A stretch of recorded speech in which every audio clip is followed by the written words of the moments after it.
Good morning. నేను మీ Ramakrishna. News Rams TV 360.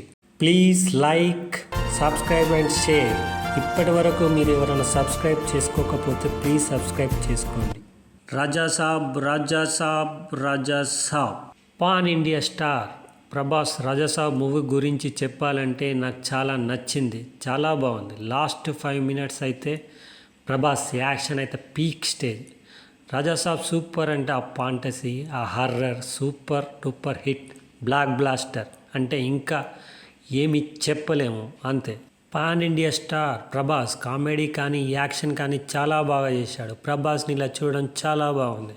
అప్పుడెప్పుడో ప్రభాస్ని అయితే వింటేజ్ ప్రభాస్ని చూపించాడు.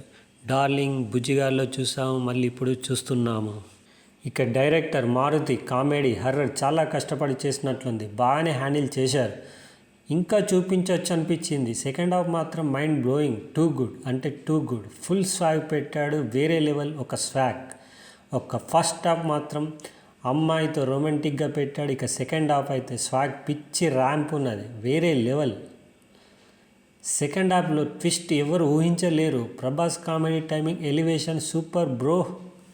ఈ సినిమాస్కి ప్రభాస్ హైలైట్ అయ్యారు. తన యాక్టింగ్తో సినిమా రేంజ్ను పెంచే విషయంలో ప్రభాస్ సక్సెస్ఫుల్ అయ్యారు. మాలవిక, మోహనా, నిధి అగర్వాల్ ప్రత్యేకతను చాటుకున్నారు. కనకరాజు పాత్రలో సంజయ్ దత్ నటన బాగుంది.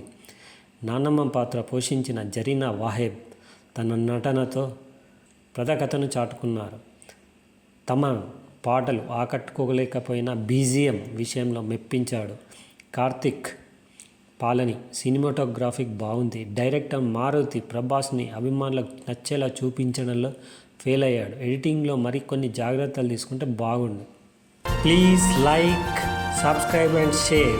ఇప్పటి వరకు మీరు ఎవరైనా సబ్స్క్రైబ్ చేసుకోకపోతే ప్లీజ్ సబ్స్క్రైబ్ చేసుకోండి.